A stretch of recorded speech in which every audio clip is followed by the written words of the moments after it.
এই সৌদি আরবের কিছু অজানা কথা শুনলে তোমরা অবাক হয়ে যাবা। কেলিকে না, কারণ আমরা যেহেতু 8 9 10 বছর ধরে এই প্রবাসে কাজ করতেছি, মানুষের আসলে উপরটা দেখে এরা মানুষ চেনা যায় না কখনো। মানুষের ভিতর চিনতে গেলে মানুষের সাথে লং টার্ম সময় চলতে হয়, তারপরে মনে করো যে একটা মানুষকে চেনা যায়। এখন মনে করো যে সৌদিদের সম্বন্ধে এত পরিমাণে যে ভুল ধারণাগুলো ছিল সেগুলো কিন্তু মনে করো যে সরে গেছে। কেন করে সরে গেছে?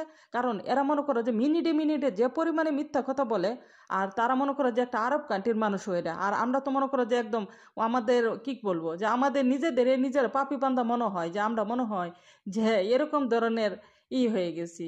তো আসলে যে আরব কান্ট্রির মানুষের যে এত পরিমাণে মিথ্যা কথা বলে, আমার কফিলের ছেলেগুলো মিনিটে মিনিটে মনে করো যা ওয়াল্লাহি রাজিম করে কিরা কাটবো যে কোনো কিছু লই রাই। আজকে কয়টা দিন ধরে কইতেছি আমার ঠান্ডা, তো আমার কয়টা লেবু আইনা দেওয়ার জন্য। আজকে না কাল্লা কাল্লা না বসো, তে ঠান্ডা কি সারা জীবনই থাকবো? তে সাথে সাথে তুই যে না আইনা দেস, তে এই যে আজকে আইনা দিছে। আর সৌদি আরবের মানুষে কিন্তু ঠান্ডা ঠান্ডা লাগলে খালি কইব কোনো কিছু একটু অসুস্থ হইলে কাজের লোকেরা পেনাডুল খায়া লাগা, পেনাডুল। আর পেনাডুল ছাড়া আর কোনো কিচ্ছু নাই কা। এই একটা অবস্থা তাদের।